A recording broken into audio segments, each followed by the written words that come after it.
rankings. Yeah, that's true. Live. That's true. Hello, everybody. Welcome. We've got a In Top Forum show for you today that's going to be fantastic. We're picking up where we left off. I'm Dave Fries. We're on part 2. I'm Dave Fries. Alex Fries. And Master Sam Sikdar. So thank you very much for joining us. It is a delight to be here. We love your comments, and we love that you're sharing this with other people. That's fantastic. Our travel episode, by the way, I think is over 2,100 views.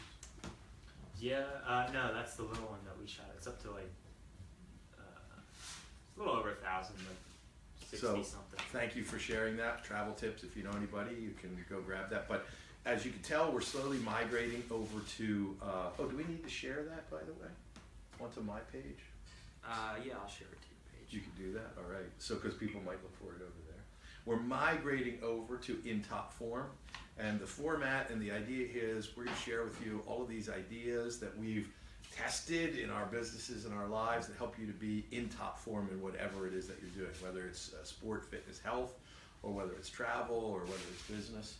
And so we all are lucky enough and privileged enough to work in our businesses. Oh, thank you very much for the liking.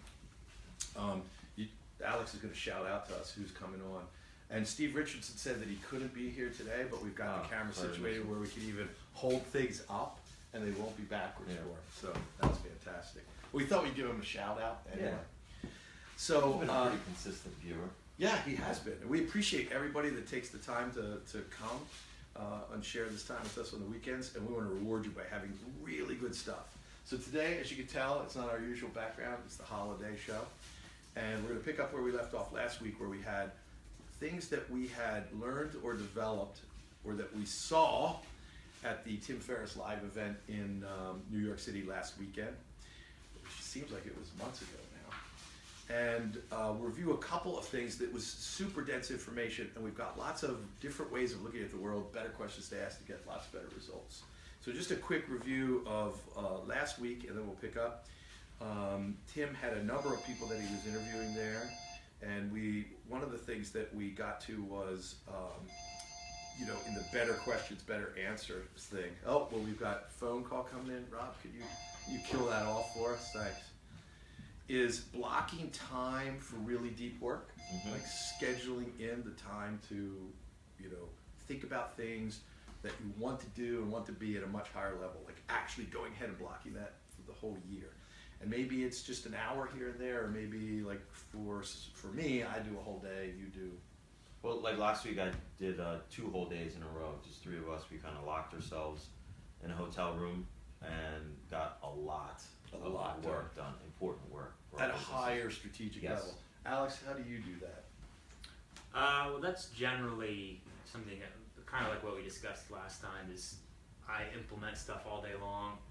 After that implementation, usually that's, you know, you're kind of thinking subconsciously about different things while that's going on. It doesn't come till after that whole day of implementation, where then everything kind of floods in that I've been thinking about during the whole day, and that's kind of where I do. After, you know, usually after work is when that stuff really comes in heavy. So. In addition to that, last week we did focus on less, but better, so better focus on fewer things. Yeah. And then we talked about a couple of ways to do that. One of the better questions you have then to ask yourself is what, and I would ask other successful people who you admire that seem to be creating success in some or all these areas of your life where you want to, ask them, what is it that you block time out for? How much time do you block out? That might or might not be the way to do it, but it's certainly a way to get at how other people are doing it. Right. Probably enhances your success. Adam Robinson, who was interviewed, he said he listens to the little voice in his head that says it doesn't make sense. So he gave an example, which you'll either find humorous or not, which was when he first heard Donald Trump was running for president. He said to himself, wait, that doesn't make sense. And he said, you know there's going to be something there. So he does analysis for hedge funds, kind of deep level thinking and watching the markets. And so he said, for example, when he hears people say that gold is rallying when it shouldn't be, then he says, this little voice says, wait, that doesn't make sense, and he pays a lot of attention. He also said, it was very interesting, that the world is too complicated a place. You can't figure out what's going on. So one of the things he does is he just watches the people in the industry and what they're doing, so sectors of investors.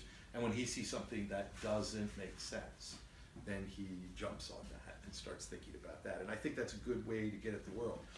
One of the great questions that we'll launch into from that, it's kind of our segue from last time, is what would have to happen in order for you to change your mind? So that's a great question that we could ask ourselves at the start and other people. So the way Adam described doing it was he would set up in advance a hypothesis. So he would hear gold is rising or falling, and he'd say that doesn't make sense, so I'm going to look at that. And then he would come up with a hypothesis, why that might be and what the trend is going to be.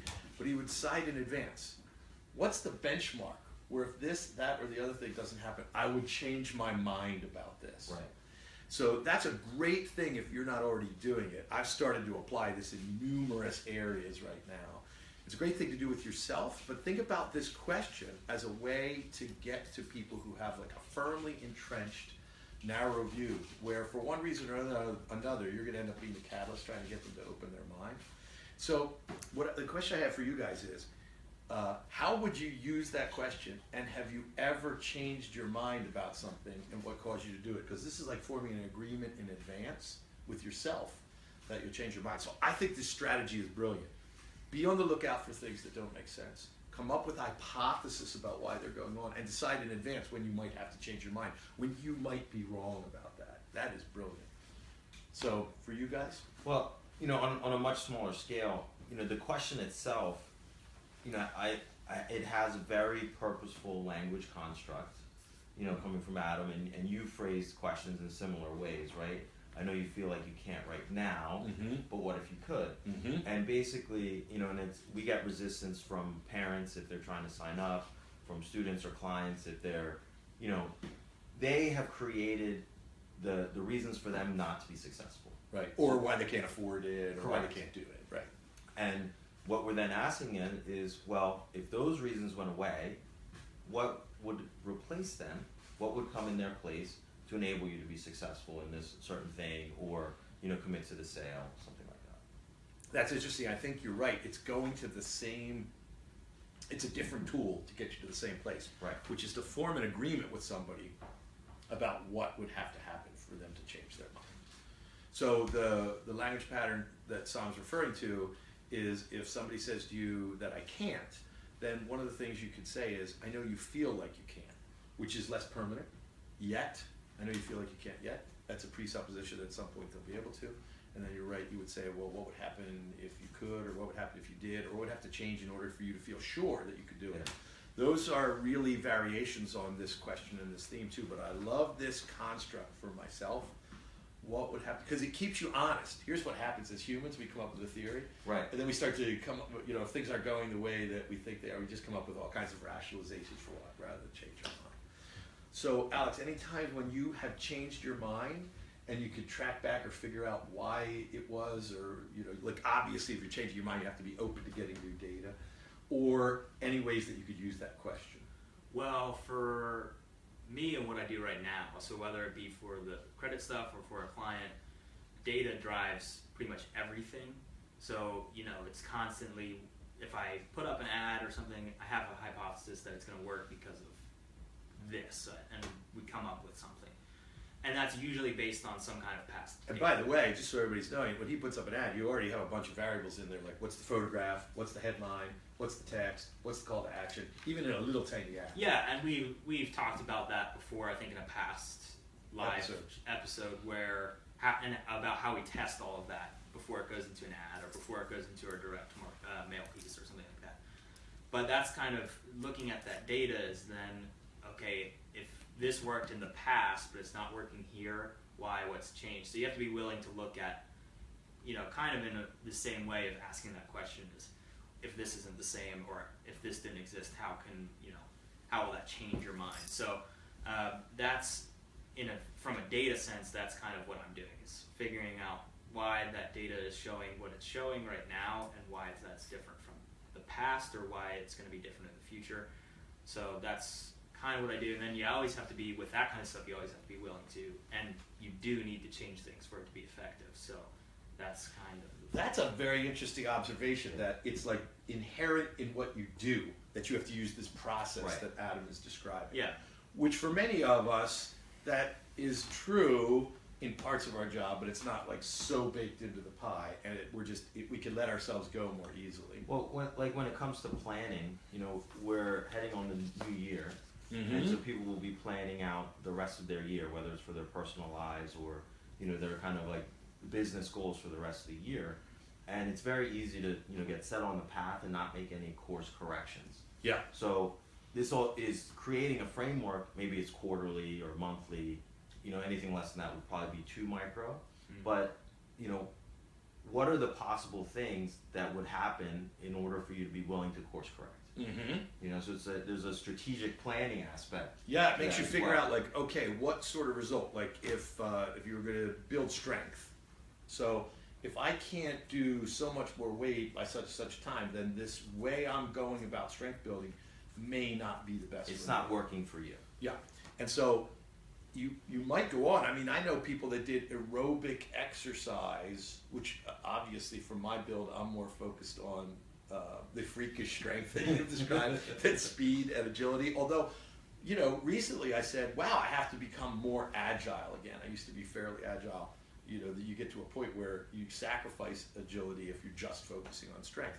So having clarity about what it is that you want Yes. in advance and having a way of measuring it, these are all inherent in this. And you've got the measurement piece really built into what you want to, because you're looking at these data reports that are coming up in real time. If anything, you have to sort of put off looking at it to make sure you get a big enough sample. Yeah, and I mean, there's all sorts of data that you look at. There's always the performance indicators that you look at, which is especially with ads or open rates or like anything like that. But I also, using that information then to change various aspects of the campaign or to change landing pages, things like that's super important. But you also have to look at, data that we were looking at recently is we were driving to a landing page, and it was a couple hours, there was over 300 people that had clicked on the ad, so it was ridiculous conversion rate on the ad itself to go to the landing page. Right.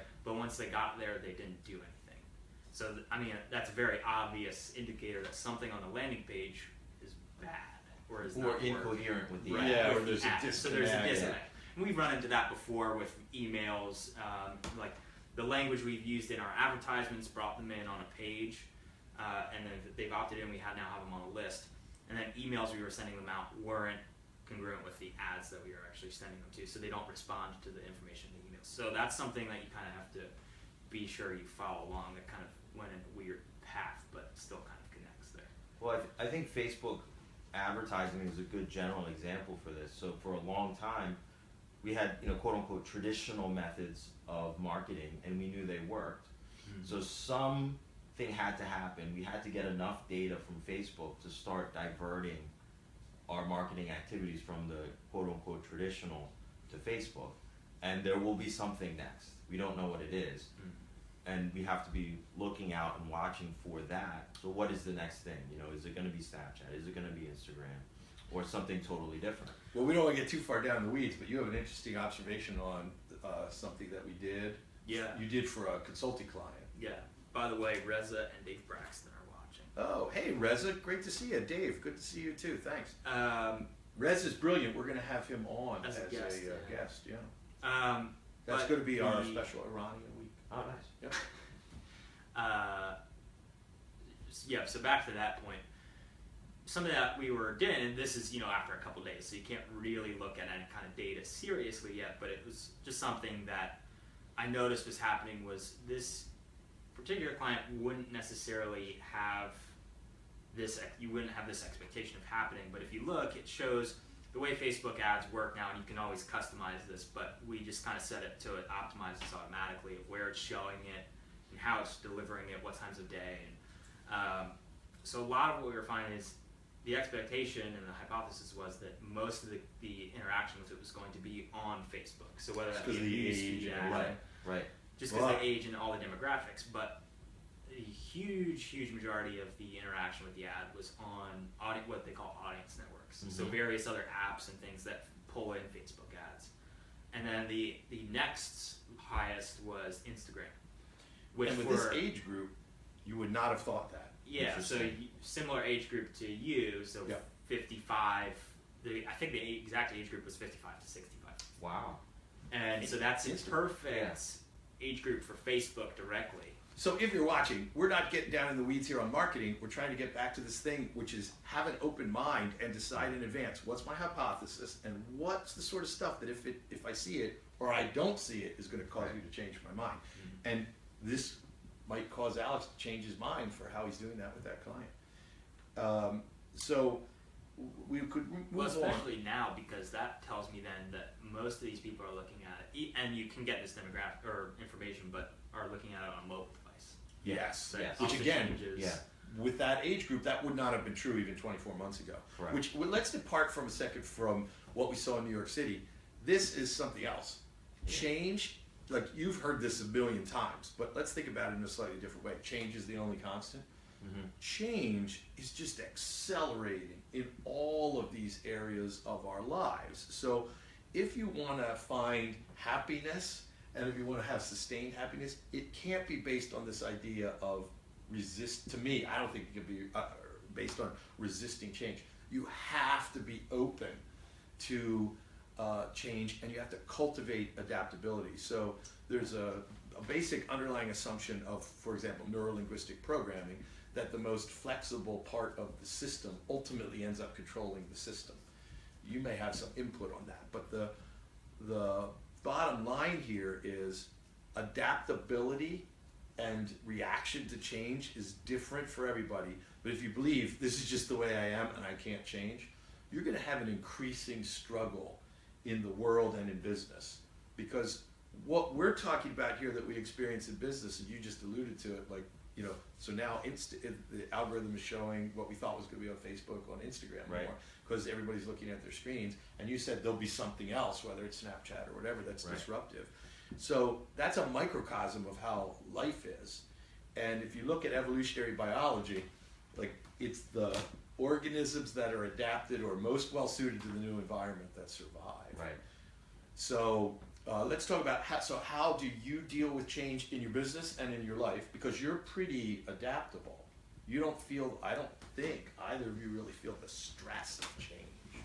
No, you know, and I think so from like, I guess like a meta level is kind of defining where your satisfaction, your quote unquote happiness comes from. And if it's coming from things that you are holding on to too tightly, or, you know, the quote unquote stability and safety, then like you just said, those things are fleeting. You know, so, you know, part of that is kind of like the underpinning philosophy of how we were brought up, I think helps with that. But beyond that, you know, the example we talked about a couple weeks ago is martial arts, Yes. right? So That was a great episode, by the way. Go check that out if you so haven't. for years and years and years, martial arts were very segregated and they were very dogmatic. Like, this is the way to do it, and the value of a technique or method was proportional to how old it was, right? People say, oh, this is old school. And, you know, that was the best way, the hardest way, the assumed most effective way to training. Then, you know, people traveled around the world more. The internet, you could experiment with, you know, Different just techniques. learning techniques. You could just watch a video of them. And now, different types of martial arts, whether you call it MMA, Brazilian Jiu-Jitsu, even the quote-unquote traditional martial arts like Taekwondo and Karate are now being forced to adapt. One, so that they're more effective, efficient fighting styles or self-defense styles, but also because of the marketplace. People are now looking for something different in their martial arts training because they have a way of checking its veracity. So, for you, if you weren't willing to begin to incorporate those techniques and go earn black belts where you're starting, not from scratch, but from scratch in a new art. That's right. If you weren't open-minded to that and willing to do that and take from those things what you can incorporate, you'd have stress in a variety of ways. Right. Or I'm a fifth Dan in an art that's no longer adapting. and people aren't coming to my school. It would Right. cause multiple stresses. So actually, where people say a lot of times, oh, change is causing me stress, it's that they are just resisting that change rather Yeah. than embracing all of the things that are on the other side of that. That's right. Lao Tzu, I just tweeted, I think, a quote that said something like, if you have regret, you're living in the past. Mm-hmm. If you have anxiety, you're living in the future. And if you're feeling happy, you're living in the present. Yeah. And here's a trick to that, to living in the present, is breath. When you're aware of your breathing, you're always in the present. And so just taking some deep breathing breaths, if you're not going to meditate or you don't have any kind of practice of being aware and present, just having a breathing practice. That was one of the things that Ferris said, who's a meditator who's been working on the book launch for this book, which is really phenomenal. Did I give you a copy last week? You did. You got your copy from Tim. So he said, well, if I can't do anything else to just practice being present, I do 3 breathing breaks a day where I'm just really aware of my breathing. And there's tools you can use, tools of Titans, that you can use to kind of get into that mindfulness space. Because sometimes you might have pushed yourself to the edge, or you're in such a high stress situation just to, on your own, sit back and breathe. You might not be ready to do that on your own yet. So, one thing that I've been suggesting lately is using writing as a tool. So there's an action, there's an activity of writing what you're thinking, how you're feeling, and trying to get awareness of, maybe it's in the beginning just your physical body. How do my feet feel? How do my knees feel? That kind of like guided meditation to generate self-awareness. But then you can start going deeper. It's like, how am I feeling? Why am I feeling this way? How is that affecting me moving forward? I read a recent book. There's a series of books by a Vietnamese monk who said, one's called like How to Eat, How to Walk, How to Sit. And sit, of course, in the meditative state, but in the broader state too. So he just advocates asking questions like, how does this feel? I'm putting my foot down, the heel first and then the toe. And just by engaging that conversation with yourself about what you're doing, you become more present. So dealing with change, example of change, both great. Being able to come into the present as a way of grappling with change, breathing technique, or these techniques you're talking about. Change that you've experienced that causes stress or not, or how you sort of deal with it. Well, I had a big change in May, graduated from college, so that's obviously an interesting transition to go through, and everybody that goes to college has to do that transition at some point. For a lot of people, everybody was either posting on Facebook or talking to them.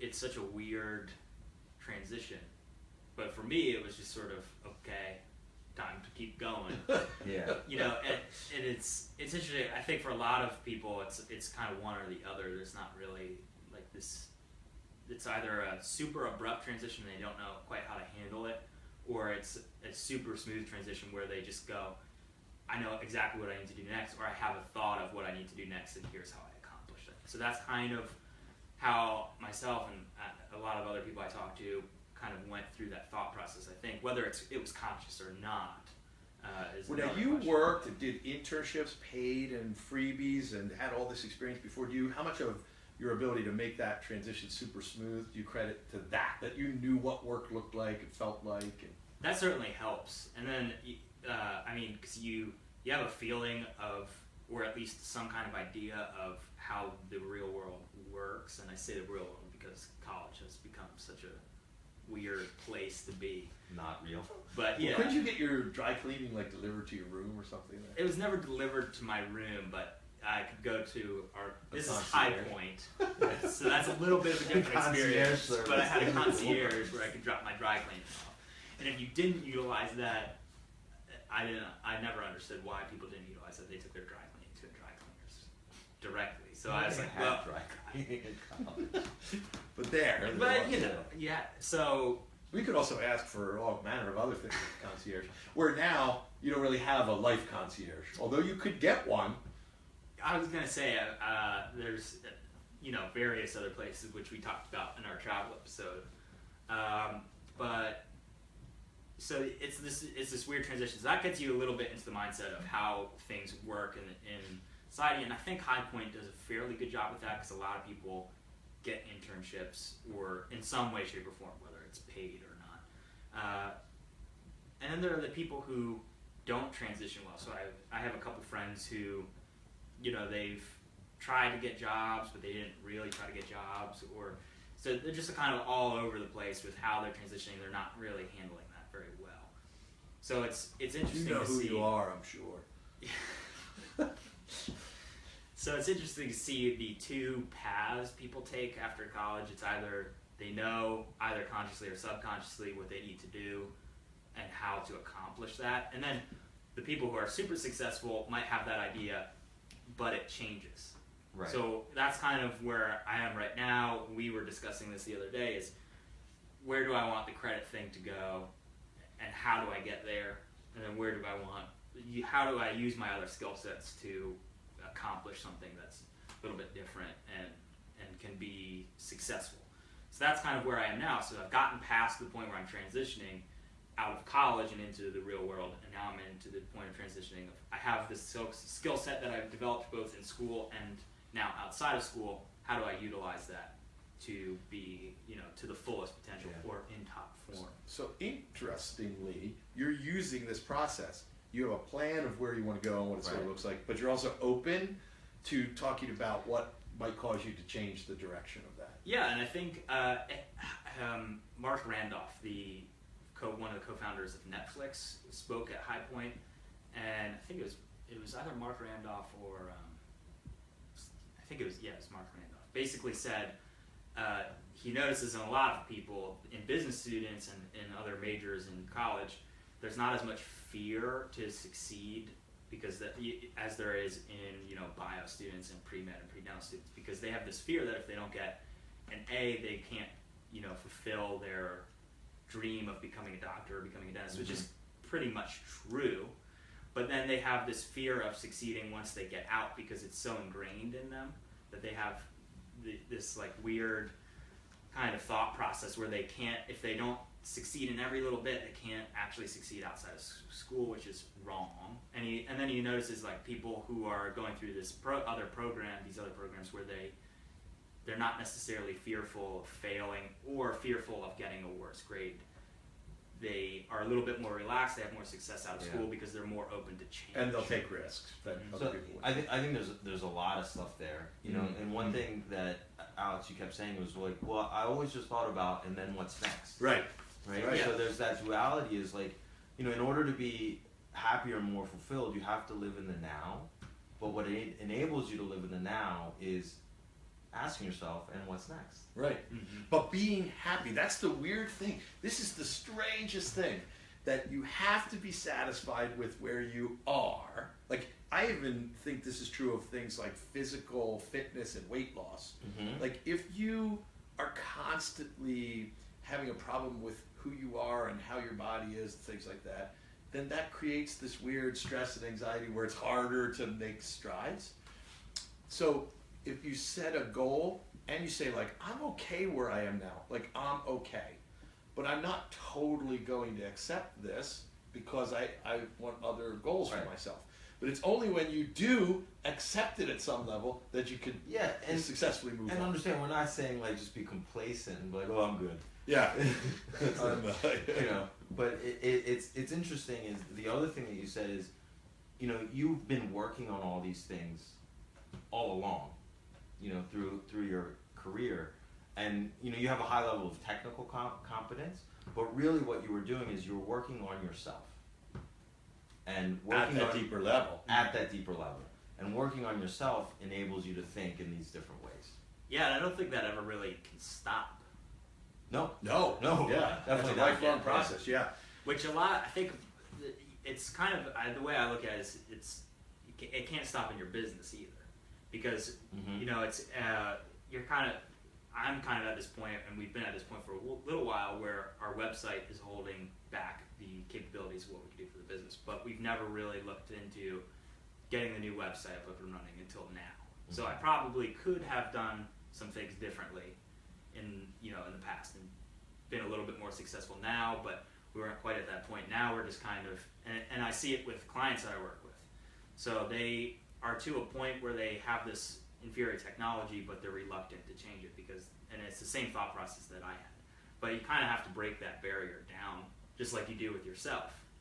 But if you could do it with yourself, there's no reason you shouldn't be able to do it with your business. Well, but what for would I some have to reason, show it's you all- for you to be willing to change your technology? Right. It's such a Yeah. good question. It is. It's such a good question. So, grappling with change. Also, I think this is an area, this idea of fear and change, where the Stoics have some solutions, some really pragmatic solutions. Because one of the things that Stoicism would say about this is practice experiencing what it would be like if the worst happened. And then they would ask themselves the question, like, is this the thing you so feared? Because look, you're still fine. And we were talking about this, I can't remember if all of us were talking about it after the show last week, how incredibly resilient humans are when even these terrible things happen. Like, if you're, depending on when you're watching this, there's a lot going on in Aleppo right now where these people are perishing, but you know, those kids growing up there are actually resilient, and they will survive, and they'll go on, and they'll build lives, and they don't have potable water or food, you know. So we're much more resilient than we give ourselves credit for. So engaging in those sort of stoic practices of not getting down in the weeds and feeling like all is going to fail, but reasonably asking the question, like, what if it did? Right. What if I had to eat, you know, beans and rice? Would that really be the end of the world? Well, it's interesting. I mean, if you look at all the reactions after the election, and we can joke about it all we want, but and a lot of people will dismiss what we're probably about to talk about, but Or be triggered by it. or be well, both. I think they'll be triggered, but dismiss. And then dismiss it. Yeah. There's the people who were saying, okay, Trump might have not been my first choice, but you know, that's what happened. I need to move on and still become successful. Then there are the people who had total meltdown and had to go to a padded room With coloring books, and it's this weird disconnect. Like the super resilient people in our society here were the ones that moved on, even though Trump might not have been their choice. They say, Right. okay, I need to move on. Too bad for me. Right. Well, he wasn't my choice. And Obama in the second term wasn't my choice. Wasn't my choice, but. But you didn't cry. Well, I mean, you just, like, there's a little piece of pragmatism there where, and that's true. What I think we're seeing is that as a society, we're not as good at getting over the fear of change. Like, everybody's imagining We're stuff in not the future. big league. Well, so it's because we haven't been inoculated to it. Right. Right? So Right. you, instead of inoculating ourselves with stress and fear and failure, we're quarantining ourselves from it. Mm-hmm. Which is, That's interesting that you say that, because I bet Yeah. you there's a lot of people that felt fear just from that. Like, Yeah. what do you mean? I want to be successful. Why would I expose myself to fear and to failure? Right. There was a huge amount of backlash, and I think we mentioned this before, talked about it before, when Trump, during the campaign, came to High Point University this year. And there was a huge amount of backlash, and there was protests and everything, which is fine. I mean, obviously you have the right to protest. Yeah. But there was this backlash of, well, the school should not allow him on campus because of this, and this. But they're exposing you, as a college should, to a different thought process that you should at least be able to formulate some kind of intelligent response to. Whether that be a disagreement or agreement is one thing. But there's just a total fear of having to develop, and I mean, this is kind of my thought process now, is with a lot of college students and with even a lot of older people, there's a total fear of developing an alternative thought process, which you have to, I think, to even, going back to our original topic, to even think about or initiate some kind of change or be open to changing to find success. So there's this fear and lack of risk taking. Like it's oh my goodness, I'm going to be triggered by something that, you know, might offend me or something like that, so I don't even want to hear it. I don't want to confront it. Yeah. well, I mean, beyond that, you know, like to make a more general statement, is, you know, it's hard for people to hold or be willing to hold conflicting thoughts, even for a short period of time. Mm-hmm. It's much easier to refer to a binary decision I'm either with you or against you. That's right or it's wrong. It's black or it's white. It's 0 or it's 1. And then you can move on very quickly, but it's not helpful. You're not. The doing reality same is work usually enough. not like that. Exactly. Like if we sat down with people of diametrically different, like we all have different political views, but on the spectrum of political views, we're in this sort of parentheses here. But I love hearing from people on either side of that parenthetical. And I can think of numerous times when I've changed my mind about politics or aspects of religion and spirituality. I mean, I feel like the process of being open to losing, like losing the argument, Sorry, is the very interesting. comments were taking a while to load here, but Oh, sorry, folks. Skip says the volume is a little low, and then Greg commented of where we are meeting. And then he said, the issue of upgrading is such a problem for our profession as well. Owners are reluctant to update even though they can see the benefits. So what did Greg, who is that, Greg? That's Greg. Oh, Greg Buckley. Oh, And we upgrade. apologize because we're getting some interruptions. Yes, we're working with Verizon, who we think is throttling our entire geographic area because we all live near one another, and we might have to switch over to 201 because you've got some kind of like mega bandwidth there. Yeah, or we could do it at the studio. Yeah, so we could do it in the studio, but we're working on solving that problem. We are actually paying for mega bandwidth here in your house, but they don't actually give it to us. So thanks for your patience. Skip also says we have a company-wide meeting every Monday each week. A few of us need to do a training minute. So happy you do your shows on Sunday. This is where Kathy and I get our content. Oh, nice. That's good. And Greg, just a quick comment on what you're saying. I think this question that we're talking about is really useful for you. What would have to happen in order for you to change your mind? You're resistant to upgrading. We understand why.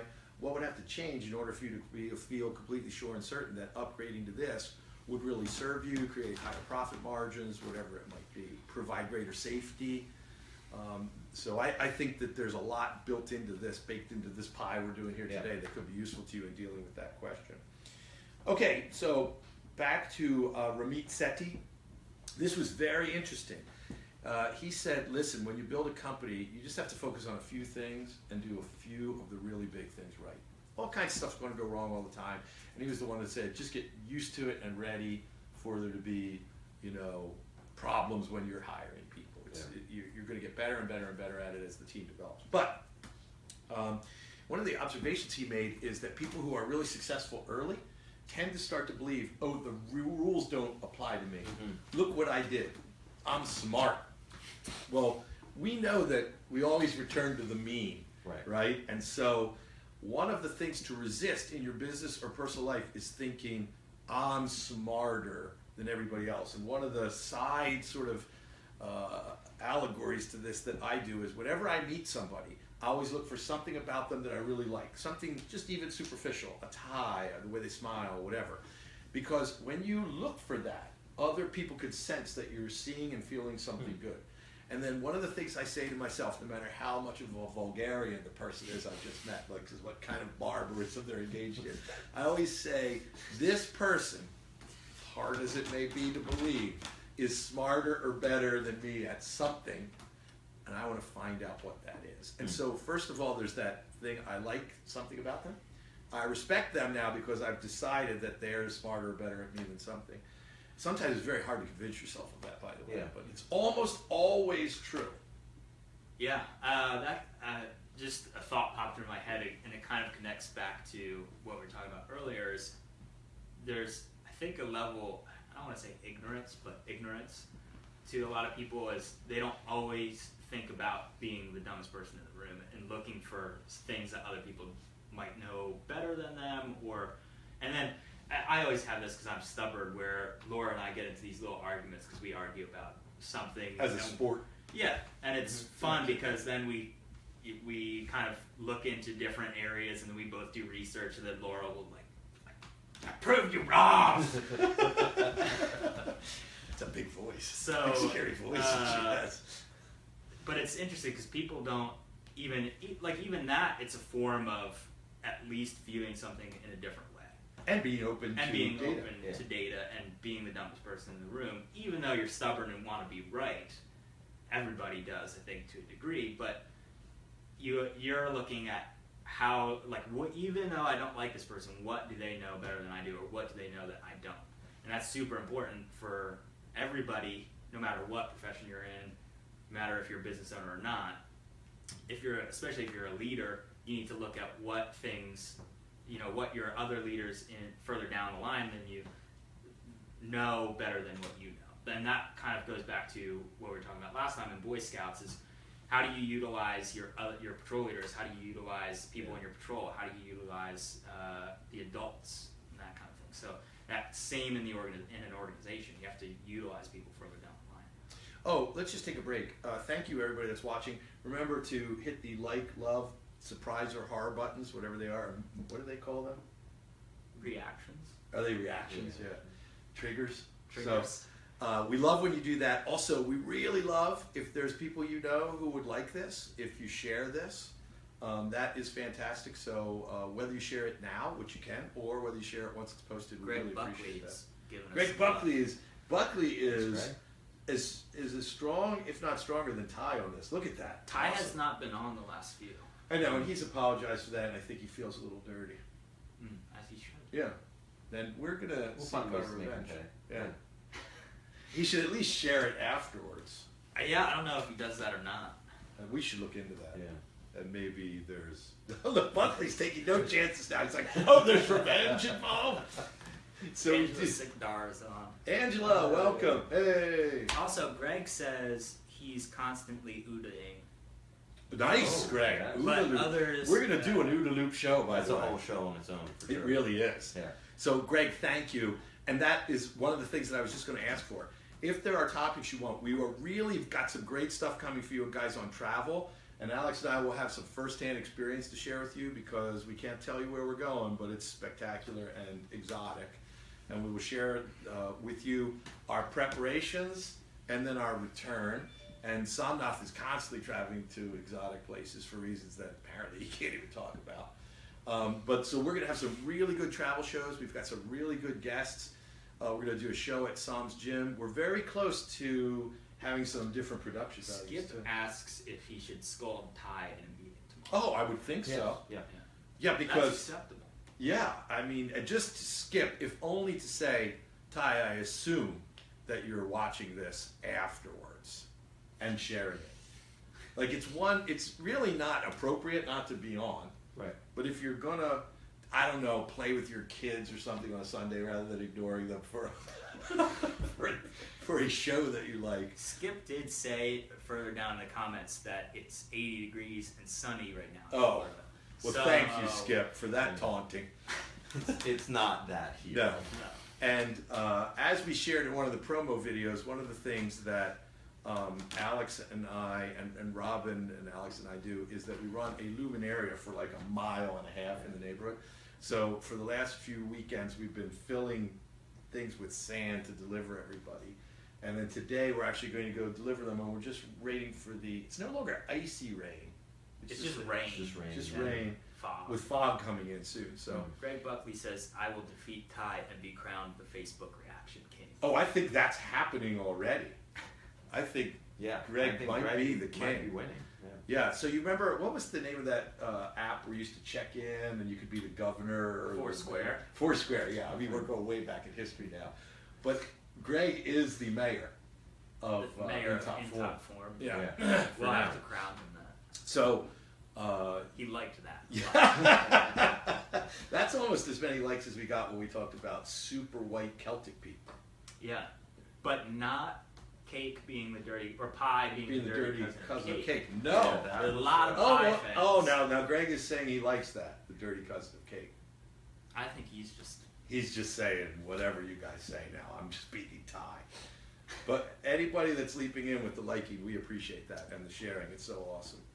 So now let's go back to, so we have some phenomenal guests on topics of fitness.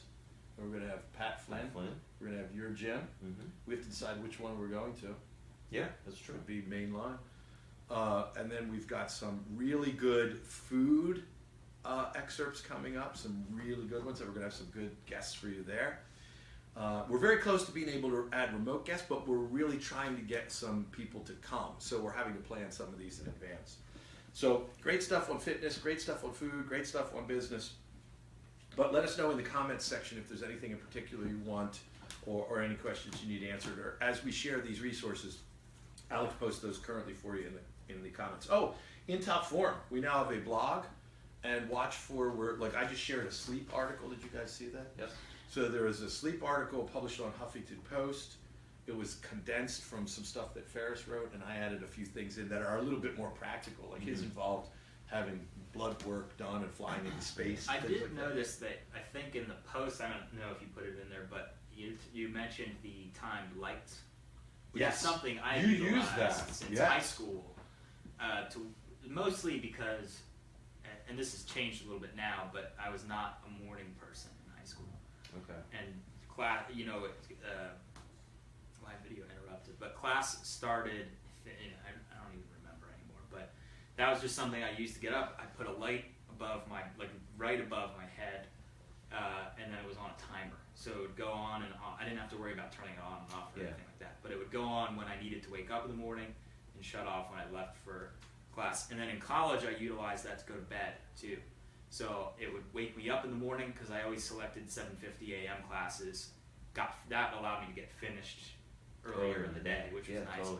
And then at night, the light would flip on at 9 o'clock and go off at 10:30. So I knew I needed to be in bed. Yeah. Out by 10. Wait, what time are those classes? So, I always did 7:50s. Which is like the Jocko 4:20 in the morning version for Yeah. college students. Yeah. Yeah, I always did 8 a.m. recitations. 'Cause Yeah. It just gets your day started, get it all done. Yeah, and then And I was then always done time. by, lunchtime. Yeah. So then that allowed me, especially senior year, that allowed me to do a lot of work further on in the day. But Yeah.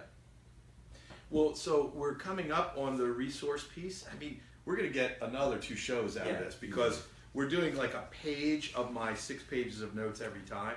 But let's talk a little bit about resources, because one of the things they did there were they asked a couple more questions that we're going to cover. And one was, you guys could be thinking about this, what would the best version of your 80-year-old self come back and tell you right now as advice? Which is a modified Ferris podcast question, and I think a better version than the one that he used to ask. So be thinking about that. Any resources? So we're coming up, it's the holidays, we're going into the new year. Anything, the classic Ferris question is there anything you spent $100 or less on that's really made a difference in your life? I want to focus on business or life. Anything that you've done or spent money on, or anything that you bought, it could be software, it could be a thing, it could be a book, it could be a resource. Any resources we should share with folks because they may want to get them for themselves, or they might want to get them for somebody else. A new software tool that I'm using, and again, it's new to me, so it's not. I haven't proven it out yet. Yep. That's So what- notice that, yeah. by the way, when we've proven something or used a question or approach ourselves, we're going to tell you that, and if we're trying something, we're going to tell you that too, because you might want to jump on it and be like us, experimenting with it. Right. So I just started using lead quizzes for lead generation. So I created a quiz and kind of analysis tool because we teach multiple martial arts and have different specialties. So as people are coming in, they may not know what they're looking for, or they may think they're looking for something that is not analogous to what their actual goals are. Mm-hmm. So it's a tool for them to use online, and it will output. Oh, well, what you want to do, you should be doing Brazilian Jiu-Jitsu, or you should be doing Thai boxing, or you should be doing Taekwondo, and then it gives me an opportunity to collect their information as well. So far, it is performing better in terms of cost per lead, significantly less than some other ads that I've been running on. Interesting. So that's called Lead quizzes. Lead Quizzes, and it's a piece of software. It's cloud-based. Yes. Okay. Yeah. So leadquizzes.com, do we think? I believe Alex so. is- It's Alex is checking leadquizzes.com. for us. So Alex, since you're checking that, I could go, and obviously we are not talking about this book, which we may pick a chapter or 2 when we get to fitness, because this is organized as health, wealth, and wisdom. So we may do 1 or 2 chapters from a. Oh, there we go. That's it. Generate leads advice. Okay. Yeah. Excellent. So this book, I don't know how much are these? $28. So my God, Wow. for $28, I mean it is crazy. It's So so dense. health, Oh. wealth, and wisdom. And it's not just what he learned from people who are experts at different things in those broad categories in his podcast. It's got commentary, updates, things he's gotten from them as he's talked to them, which, think about this, for you, this is useful to me in a couple of ways. One is, there are all of these things that we do like this, where then we get secret background information from the people we either interview or talk to or are friends with or train with. And so what in your business could you be doing and delivering to people in the format of a podcast or a report or an infographic or something like that, blog post, but then follow up with the VIP secret souped up version of it. But for $28, you could profoundly change your life with any one of these, 3 to 5 page chapters in here. So, love the book. I've only had it 2 weeks. I'm already implementing a number of things in there, both in my business and personal life. And this does help with deep level thinking, because it forces you to confront big things. So it's much more than tactical. It's in each area, it's what's the strategy of what this person's up to, and then how do they go about doing it, and then what's the result, and is that in alignment with what you want? So we'll be coming back to this book. Today and last week and next week is Christmas Day, maybe? Christmas Eve. Or no, it is Christmas Day. Yeah. So we'll probably not be on next week. We may do something before the end of the year. The next one will be New Year's Day. Right. I don't know if you're available for that or not. I should be. I'm not inherently adverse to that, even though maybe like only one person, which hopefully is Greg, so that he could wildly like it to join us. I've lost the connection here, so. Oh, okay. I don't know if he's watching. So hopefully, You guys are still getting this. hopefully you're still getting it. We'll be on, not next week, but a week from now. And we're going to do a whole bunch of stuff that are really, a whole bunch of shows over the first few weeks in January and then February. And we're going to be gone on an adventure for a couple of weeks. So that'll be up to you whether you want to run the show on a topic or not. Or maybe you and Pat could do one or something. I'd like to be there for that too, but there, if you may have more than just one show of content that you want to do. So, but be thinking, just like this book, what is it that you're doing now where you can produce a higher quality piece of work that just gives people even more? So, Alex, any resources, anything you bought, paid for, or doing? Something that has been super helpful with building our affiliate resources for the credit company was not ClickFunnels, but Funnel Scripts, which is by ClickFunnels. And it's a copywriting tool that we don't use personally, but it helps me create massive amounts of copy and resources that I can then, that's good and that they've tested with ClickFunnels and everything, that we can then use with affiliates. So affiliates, we can just kind of put in some information with the affiliate, and then deliver it right to them. Or we've done a bunch of mock-ups of that, just because it took the pain of writing tons of content, but off of my plate and just kind of pumped out from a computer system. Another one they have, it's just, I think it's all part of the same package, is both a video sales letter and a webinar creation tool. So it asks you a series of questions and you just answer the questions and it pops out a PowerPoint, which you can then just go and edit however you need to, add your own copy, add design and whatever you want to do. And then if it's a PowerPoint, record over it as a video sales letter, or if it's a webinar, just go and do the webinar. And that's something that we've used. I've had 2 affiliates order that. So we offer that for free. We just get on the phone.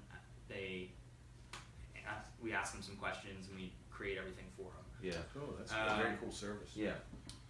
And so we've only had 2 people utilize that. So we're hoping to get, once we get some more stuff up, to get a little more people doing that, just to get some more sales in. But that was pretty cool. And then something that we haven't really tested yet, which we mentioned before, which is that GoSpiffy, which is order form design for Infusionsoft order forms. And so we'll share with you when we do that. We'll share with you too. So we've got about 6 minutes left, and I wanted to thank everybody as we're coming up on the holidays for being with us here. And I wanted to share a story, and I thought each of us could just share a story that was kind of interesting. So this one came up when Robin and I were talking this morning, and there was a time when a neighbor's crazy dog that you never saw out came running down and around our house and things like that. So I went to take it back to her. Turns out she was on vacation, and her 89-year-old mother was staying at the house alone. And the house, smoke was billowing from the house, and the alarm was going off, which is what scared the dog off. So I make my way into this house where the smoke is now down to within, like 2 feet of the floor. I get under it, I see some feet, and I get into the kitchen, and our rather elderly neighbor's mom is trying to put out a fire, which has now gotten into the walls. And it's not like a blazing inferno, it's creating a lot of smoke. Yeah. And every now and then just a flame shoots out, and she's like whacking it with a towel. But she's about to be asphyxiated. I mean, I was surprised that she was still standing. So I get her out, but she resists the entire way, and I call 911. And in the meantime, she's saying something, so I go back in, I make my way up, and I turn on an attic fan, and I don't see anybody else, and I go back out. And she's trying to come back in to the house, by the way. And when the fire company gets there, she's enraged because, so this is the time of year when, one of the ways that we show gratitude for all of our blessings is going out and doing something nice for other people, right? So in this case, at least in my version of the story, I've saved her life because she was trying to put out a fire in a house filled with smoke. And her response to that was to yell at me because she was going to get in trouble when her daughter came back from the cruise. So here's the thing. This time of year, show your gratitude for other people by doing something really nice for them. And don't have an expectation that they're even going to say thank you, because they may yell at you and tell you you're a dirtball. So that's okay too. And one of the other ways that I've found through life to keep myself from comparing myself to other people, like why don't I have this in life or why don't I have that in life, is I try to do things for people that are way less fortunate than I am. And when you see that, the way some people live in our world today, you go, holy mackerel, I am just so blessed that I don't have to take opioids, that I don't, have to do this or that or some of these horrible things that you're seeing. So do something nice for somebody. Do something nice for somebody that's way less blessed than you are. And it'll actually help you so you're not so worried that your neighbor has a boat and you don't. Although, frankly, I laugh at my neighbors that have boats because they're crazy. So that's my little holiday story. My wish for you is that you'll get a lot out of that and that you'll become so addicted to it that you'll do it more often and more consistently. Cool. Story? So here's a story. Dave Freeze always leads with a story and then expects you to follow with a good one. That is true, by the way. Well, I tell stories as a way of doing this. At least they're super short. Well, that was for me, very short. That was, yes, it was. Amazingly so. You're working on it. Well, I did say to Whitney the other day, I was like, you don't think when you sit on these appointments that I'm just telling these stories for the heck of it, right? Because there's always things I know that people don't do. For example, they don't go change their beneficiary designation. So I always tell them a hideous story about somebody that didn't do it. And it gets a response. For example, my brother is a property and casualty agent. So he sells people automobile insurance. And one of the things he always tries to get to do is to buy umbrella insurance, which is an extra $1 million or $2 million or $3 million or $4 million or $5 million if you really get sued for something bad. And he came to me one day and said, I want to know what you're saying to people in there, because if they're my clients that come see you, they immediately come over and go, get me $2 or $3 million of liability umbrella insurance. But it's because I tell them these two stories. One's amusing and bizarre, and the other's horrific. And it just digs in there and gets it. So we're going to do it's on our list of topics. We're going to do, so you guys could be totally prepared for that one. We're going to do a whole hour on how we use storytelling in our businesses or personal lives to get better results. So thank you, everybody, for joining us. We're back on, it looks like, too. Might still be choppy. I think this is the network that my computer is running on. It's choppy. Oh, okay. So happy holidays. Merry Christmas. Merry Christmas. Don't, I've always thought that was weird when people got mad at that, because we've gone to like churches and synagogues like our whole lives, and I always like wondered like, dude, nobody You really. know what we gets should mad. start saying is Hare Christmas. There you go. So just give everybody a hug, wish them happy holidays, have a Merry Christmas, Happy Hanukkah. What are you doing this time of year? You're special. Merry Christmas. You do, right? Yeah. But you had, what is it? What's that recently? Like the New Year or? A month or so ago, there's like Diwali and Diwali, Durga right. Puja and all that. So what's Diwali? That's a big one, right? Diwali is, I think it's not something our family really celebrated a lot. It's, you know, it's like celebration of light, New Year, giving, you know, being thankful for what you have. All good All good stuff. undertakings. Yeah. So thank you, everybody. Thanks for the liking. And remember to share. If you're not already over on In Top Form, go there, like that, follow us. You're going to get, we've got tons of good blog content. If you're having any trouble with your sleep, which is an important part of being in top form in whatever you do, we just posted some really good sleep hacks. We did get a question. Is Oh, this sure. the Tasty Cooking channel? Now, what wise ass was that from? One of my friends. Oh, okay, that's permitted then. We are going to have tasty cooking on here. Tasty. Yeah. Tasty cooking. Or yummy. We're yummy. 'Cause- Tasty and yummy. Yeah. But Robin, your friend, my wife, your mom, said this morning when I was describing something as yummy, I don't want to get into that. She said, I bet you won't. I'll bet you won't use the word yummy today. But we have now about 6 times. So the tasty or yummy You cooking. know, I found like the surefire way to get somebody to do something is say, I bet you will. Now, so maybe she wanted that. Yeah. Or maybe she was just thought, Well no, this played, is all right. Robin. Yeah, well played. All right, well, have a very Merry Christmas and a Happy New Year. We look forward to seeing you not next week, but the following. Although, we'll chat. We'll see Maybe what we'll do a happens, little yeah. something, a little special Christmas present. And don't worry, we have some gifts we're working on, which for obvious reasons we're going to deliver electronically. To all of you guys who have been doing the liking and the sharing, we have a little thank you for you, and it's going to be really good. Oh, it must be Buckley, unless Ty arrived, is trying to challenge Buckley as for the mayorship. Well, there's a lot going on. It looked like maybe Angela was in there. There's a lot happening. Thank you so much. Have a great one.